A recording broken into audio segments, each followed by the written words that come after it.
Estaba un poco pesimista, ya no es no tiene ese optimismo, dice, todo está dañado, todo está podrido en nuestro país. Bueno, el problema es que para mi concepto no se está, por parte de nosotros los que ya hemos avanzado en edad somos culpables, y yo me declaro culpable también, de no haber. Yo por mi parte traté de hacer algo, pero no creo que fue lo mejor suficiente, de sembrar. Porque lo importante es, para que los países progresen, que se siembre en la juventud valores, ideas de prosperidad. Por ejemplo, hay una cosa que a mí me molesta. Usted ve cuando se hace una obra, dice, la Revolución Ciudadana, no es el Estado ecuatoriano, la Revolución Ciudadana hizo esta carretera y ha gastado tantos millones de dólares. Es decir, quieren, al hablar de millones y millones de dólares, como apantallar al pueblo ecuatoriano, decirle, miren cuánto estamos gastando en ustedes. ¿Acaso es dinero de los gobernantes? O de los bolsillos de Rafael Correa, por ejemplo. O los bolsillos de ellos. Es el dinero del pueblo ecuatoriano, que cuando se invierte bien, hay que aplaudirlo. Pero no es dinero de un partido político, pues no es dinero de la Revolución Ciudadana, es dinero del pueblo ecuatoriano. Primera cosa que yo quiero dejar en claro. A mí sí me molesta que se hablen de millones y de millones y de millones, como para dar una imagen al país que en el Ecuador se están gastando para la infraestructura, para mejorar el país, una millonada enorme. Y yo pregunto, ¿y a dónde están las obras? Que no se las ve, o se ve muy poco. Entonces, yo lo oía decir a mi amigo, yo considero que es mi amigo Jimmy Jairala, que hay que tener paciencia. Y yo me acuerdo de unas frases de Emiliano Zapata, que cuando el dictador de México, ¿cómo le llamaba el dictador de México en ese tiempo? Los convocó a muchos de los indígenas, y cuando hubieron reclamaciones le dijo, pero hay que tener paciencia. Entonces Emiliano Zapata, que era un hombre del campo, pero indudablemente muy sagaz, un revolucionario de verdad, le dijo, señor presidente, las tortillas se hacen de maíz, no de paciencia. Esa es una frase que a mí se me grabó, porque tiene mucho peso, mucha importancia. Se le pide paciencia al pueblo ecuatoriano y se le viene pidiendo paciencia para hacer obra desde que nació la República. Por Dios, ya la paciencia se ha agotado.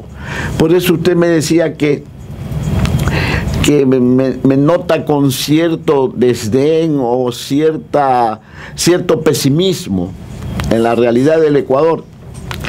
Sí, porque lo que le decía anteriormente, mientras los premios Nobel de ciencias, de medicina, de física, de química, son personas de más de 70 años, de 80 años, hasta más de 80 años, aquí a las personas de la tercera edad se los vota como desechables. Digamos, es una equivocación, tremenda equivocación, porque la edad no es lo que establece la mentalidad de la persona. Puede ser que una persona de 70, de 80 años tenga todavía su mente en muy buenas condiciones, y puede ser que un joven de 30 o 40 años no esté mentalmente capacitado. Es decir, no podemos por la edad marcar diferencias. Y yo aprovecho para hablar algo que me parece muy importante, que salió en el diario El Universo, el Papa y liderazgo. Y voy a leer, si usted me permite, una frase muy pequeña nomás, dice. El diario El País de España, en su edición del 20 de septiembre, publicó un reportaje sobre el Papa Francisco, en el cual textualmente expresa, miren ustedes, un buen líder es capaz de generar otros líderes, sembrar, como yo decía. Si un líder quiere sostener el liderazgo, es un tirano. Los líderes de hoy en día no estarán mañana, porque la vida no es eterna. Si no se siembran las semillas del liderazgo en otros, no tiene valor, son dictadores. Son grandes reflexiones que vale la pena siempre tener presente. Entonces, lo que yo quiero es establecer, en definitiva, que hay que mantener el liderazgo, pero no eternamente, porque entonces se vuelve un caudillismo. Me acuerdo también de una frase de Simón Bolívar en su carta al Congreso de Angostura, donde Simón Bolívar, tanto que hablan y se llenan la boca, que son bolivarianos y que Simón Bolívar esto y Simón Bolívar lo de más allá, dijo algo que usted lo puede encontrar y que me parece muy importante. Dice: cuando una persona quiere eternizarse en el poder, el pueblo se enseña a obedecer y el líder se enseña a mandar. Eso conlleva indudablemente a la tiranía y al despotismo, porque entonces los líderes que tienen mucho tiempo se creen ungidos por alguna divinidad y que son los únicos capaces de poder mejorar las condiciones de una sociedad.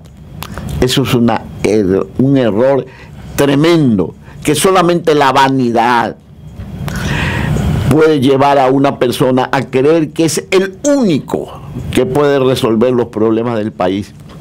Por eso la democracia es un sistema, no es una elección. Porque se llenan la boca: yo gané la elección. Sí, señor, ganó la elección, pero eso no es la democracia. La democracia es ganar la elección y cumplir con los principios democráticos. Eso es democracia. Y uno de los cumplimientos de la vida democrática es la alternancia o la alternativa del poder. Siempre ha habido en el Ecuador la posibilidad de la alternativa. ¿Cuándo no hubo alternativa de poder? Cuando fueron gobiernos tiránicos como el de García Moreno, por ejemplo. Ahí se quiso eternizar García Moreno y reelegirse, y miren ustedes cuál fue el resultado. Entonces, nadie es tan sabio para creer que solamente él es capaz de resolver los problemas del Ecuador. La alternativa republicana es una medida indispensable y saneadora, porque permite que vuelvan nuevas sangres, nuevos ímpetus, nuevas ideas, renovadas ideas para seguir mejorando a la sociedad. Por eso yo pienso que si algún momento cambia esta situación, si hay alguna asamblea constituyente, la primera medida que deben de poner es no reelección. Terminar con la reelección. Mire, hay países que han demostrado que la reelección indefinida es mala. En Estados Unidos se pueden reelegir una vez. En México, ni una sola vez. Tienen más tiempo de duración de un periodo, porque el argumento fabuloso es que en 4 años muy poco se puede hacer. No es verdad. Cuando se quiere hacer las cosas, se hacen en 4 años. Bueno, supongamos que no fueran suficientes 4 años. Denle 5 años en el poder, pero no la reelección. La reelección se convierte en caudillismo, y esa reelección se convierte en dictadura, y la dictadura se convierte en tiranía. Esa es la desgracia de los pueblos. No debe haber reelección, y peor, reelección indefinida. Y como contrasentido en el Ecuador, cuando el propio presidente decía que no quería la reelección, la Constitución decía que podía haber reelección una sola vez, o la quieren reformar para que la reelección sea indefinida. Pero ¿por qué se maltrata tanto al pueblo ecuatoriano? ¿Por qué se maltrata tanto a la sociedad, engañándola permanentemente? Pero doctor, no solamente la presidencia de la República, recuerde usted algunas alcaldías, Machala, Guayaquil, San Borondón. Ningún cargo de elección popular. Yo sostengo como principio que ningún cargo de elección popular debe haber reelección, porque entonces no hay renovación de nueva sangre, de nuevos liderazgos. hay que sembrar liderazgos. Nuevas ideas. Nuevas ideas. Entonces, si no, no avanzan los países, se anquilosan. Y es lo que está pasando en el Ecuador. Es lo que ha ocurrido permanentemente en Ecuador. Y es una tristeza pensar que en el Ecuador las cosas sigan como antes y no hay cambios de fondo. El gobierno nacional habla del proyecto. Yo digo, ¿proyecto? ¿Pero hasta cuándo? 8 años de proyecto. Pues ¿cuándo se hace realidad el proyecto? Mire usted, ¿cuál es la situación hoy día del país? Hoy día la situación del país, como tuvimos la danza de los millones con los petrodólares o con el combustible o el petróleo con precios hasta de $150 por barril. Hoy día no está sino en el orden de los 40 y pico de dólares, con un castigo de $10 para el petróleo ecuatoriano y $30 cuesta la extracción. Es decir, que nosotros no estamos ganando ni un real. El propio presidente lo reconoce. Claro. Además, el decrecimiento para este trimestre en el Ecuador lo reconoce el propio presidente, que es decrecimiento del 0.04%. Si usted lee las noticias mundiales y lee, por ejemplo, qué pasa con la confianza del país, en qué estado está la confianza, se mide ahora la confianza. Hasta el año 2007 la confianza del país estaba por el orden de los 180, 120, 130 puntos. Hoy en día está en 1.400 puntos. Solamente nos gana Venezuela, que tiene 3.000 puntos. Es decir, no hay confiabilidad en el país. ¿Quién no sabe, para quién no es novedad, que el dinero del Ecuador, las personas lo están sacando del país? Porque no hay confianza en lo que pueda hacer el gobierno. El gobierno primero tiró la ley de la plusvalía, la ley de la gerencia, y paralizó totalmente los bienes raíces. Hoy día todo el mundo quiere vender y nadie quiere comprar. Paralizó el sistema de bienes raíces. No hay nuevos proyectos de más viviendas. Porque ¿quién se quiere embarcar en invertir dinero si no sabe si ese dinero va a retornarle y si esas viviendas van a poder ser vendidas? Entonces está caotizado la situación del país.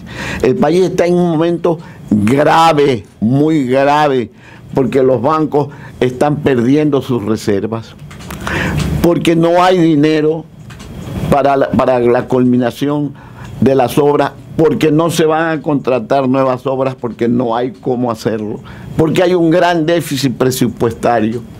Todo que producto de la improvisación, producto de la vanidad. ¿Cómo puede ser posible que se gasten 50 millones para hacer el edificio de UNASUR?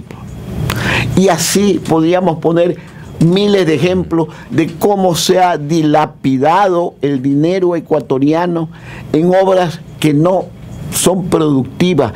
¿Qué produce UNASUR? Sino gastos. Mantener ese edificio no solamente son los 50 millones que costó la obra. ¿Cuánto cuesta mantenerlo? Los viajes presidenciales, ¿cuánto le cuestan al país? Las sabatinas, ¿cuánto le cuestan al país? Y así podemos seguir sumando esta danza de millones que ha acabado con la situación económica en el Ecuador. Y cosa curiosa, nosotros hemos logrado algo que creo que en el mundo se había logrado. Hemos devaluado el dólar. Porque un producto que fuera del país cuesta como 100, en el Ecuador cuesta como 200, el mismo dólar. Es decir, que el dólar ecuatoriano frente al dólar norteamericano está en desventaja. ¿A dónde va a llegar el país? ¿Hacia dónde nos enrumba el gobierno nacional? Al caos, al desabastecimiento. Si usted va a los supermercados, productos importados casi ya no hay, porque las tasas y sobretasas son tan gravosas que el producto entonces se pone demasiado caro y el bolsillo ecuatoriano no tiene para costear esa cantidad o ese valor de esos productos. Esa es la situación del Ecuador. ¿Cómo reflotamos de esta situación? Si todavía se piensa que va a haber una nueva reelección con este mismo sistema, con estos mismos personajes, con estas mismas personas que ya han destruido la economía del país, ¿vamos a seguir con ellos? Esa es la pregunta que tiene que hacerse el pueblo ecuatoriano. Esa es la pregunta que tiene que responder el pueblo ecuatoriano. ¿Qué es lo que quiere? ¿Por qué se ha alienado a la juventud actualmente? La juventud no lee. La juventud solamente está preocupada del teléfono celular, mandando mensajes, recibiendo mensajes, chateando y cosas por el estilo. Ya ni siquiera caminan mirando al frente, sino mirando abajo el celular. ¿Cuántos accidentes automovilísticos no han ocurrido por esas circunstancias? Pero por Dios, si para todo hay tiempo, si quieren utilizar el teléfono celular está bien, nadie se los puede negar, pero utilicen los tiempos, mediten, manéjense bien en los tiempos. Y generalmente yo pregunto, cuando chatean tanto y escriben tanto en los celulares, ¿cuántas cosas tienen que decir? ¿Son cosas importantes o trascendentes? No. ¿Qué hiciste ayer? ¿Qué vas a hacer hoy día? ¿Con quién te viste? ¡Ay, lo viste a fulano! ¿Lo viste a Mengano? Cosas insustanciales. Doctor, usted decía de esta situación de los líderes, de las elecciones, pero también dijo una frase al inicio de esta entrevista, de esta desconfianza suya, obviamente, en cuanto al tema electoral. Hay un manoseo, dijo usted, de alguna manera. Pero claro, mire, es que la gente se equivoca. Un fraude, dijo. Para mí la gente se equivoca. Porque piensan que fraude electoral, y por eso convocan a organismos internacionales para que vengan a observar la elección, porque piensan que el fraude se hace alterando las papeletas electorales o alterando la computadora donde se suman los resultados electorales. No es tan cierto eso. Ahí se puede producir el fraude. Pero el fraude viene más atrás. El fraude es engaño, ventajismo. Si un presidente de la República tiene años haciendo campaña electoral, porque las sabatinas no son sino una permanente campaña electoral con dinero nuestro, tienen una ventaja tremenda frente a los otros presidenciables, pues, porque mientras los otros presidenciales parten de cero, este presidente ya avanzado con sabatinas no sé hasta dónde. Entonces, fraude es engañar, defraudar.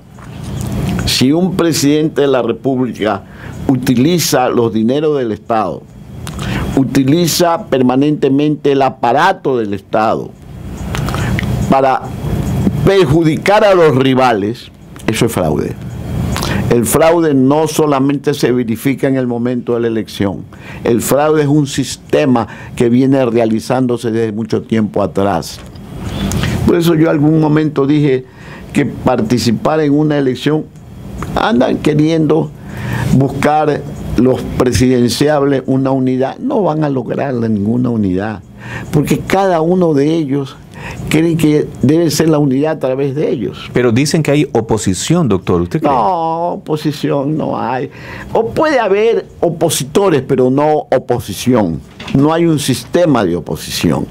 No hay un sistema vertebrado para oponerse, para establecer cuáles son las circunstancias del país. Son chispazos, ideas sueltas que lanzan cada uno de los que aspiran a ser presidente de la República, pero no hay una oposición vertebrada. Yo les sugiero a los presidenciables, por favor, únanse todos para conducir el país en diferentes formas, y después que haya pasado esa mala ola, entonces cada uno que corra por su cuenta, y el que gane, pues que gane. Hasta ahora los presidenciables serían Lucio Gutiérrez, el señor Guillermo Lasso, incluso Álvaro Noboa nuevamente quiere recoger firmas para hacer un nuevo movimiento que se llamaría Adelante Ecuador, Adelante.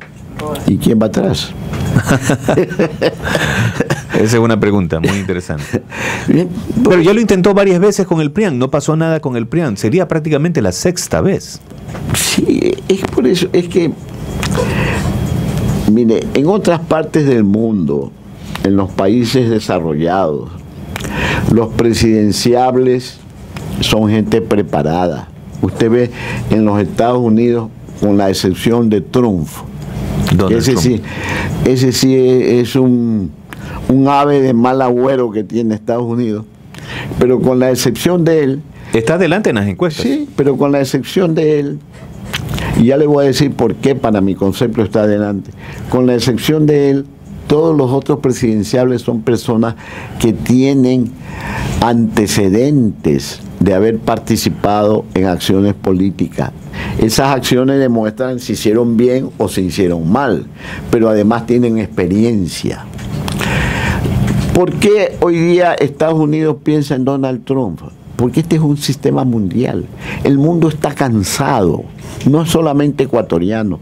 El mundo está cansado de los politiqueros de siempre, que no han logrado ninguna resolución para bien del Ecuador o de sus países respectivos.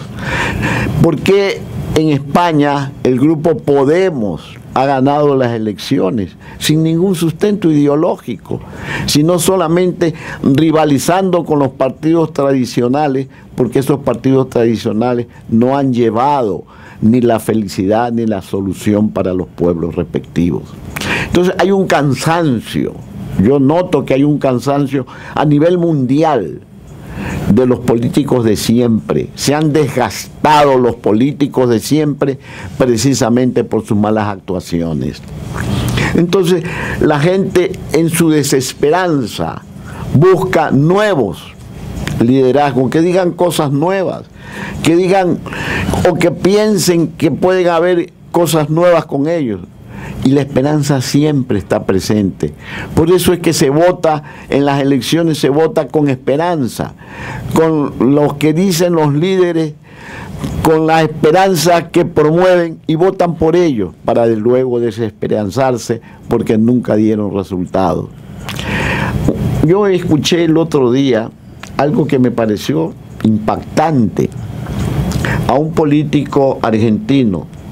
Dice, pero si el crimen organizado está manejado por los gobiernos, ellos son los que tienen el crimen organizado, no son los que están ahora los Chapo Guzmán, los líderes de los carteles, no, los propios gobiernos son el crimen organizado, y es verdad, porque los gobiernos por mantenerse atropellan a la gente, utilizan a la fuerza pública. Y mire usted la paradoja.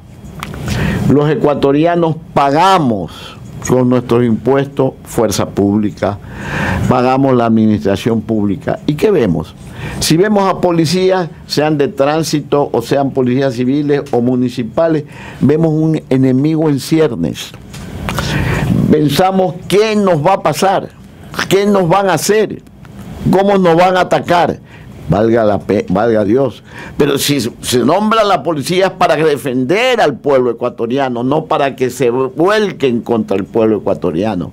Y la administración pública, ¿qué hace? Ponerle trabas a todo, ponerles dificultades a todo. Por eso dice, hay que crear nuevas empresas, nuevas industrias. Póngase a crear una nueva empresa, por muy buena que sea la idea, para que vea cuántos escollos le ponen en el camino y cuánto tiene que gastar para lograr un permiso al respecto. De esa manera se hace país. De esa manera se logra que el país resurja. La inversión nacional o la inversión extranjera, se logra la inversión extranjera. Para que haya inversión extranjera hay que tener seguridad, hay que dar confianza. ¿Hay confianza hoy día en el Ecuador? La desconfianza cunde. Entonces, ¿cómo se puede pedir la inversión nacional o la inversión extranjera?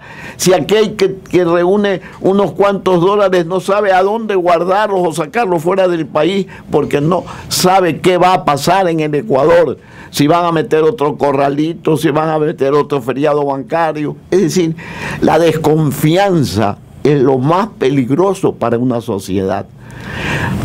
si el gobierno no es capaz de otorgar confianza, de preconizar confianza, sino que por lo contrario, con sus acciones, lo que ha logrado es desconfianza.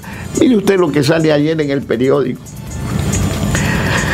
Aquí el sistema de los periodistas a nivel mundial, la CIP, sí. establece una cosa muy clara, dice. En el gobierno hay una bipolaridad, porque por un lado se le permite a ciertos periódicos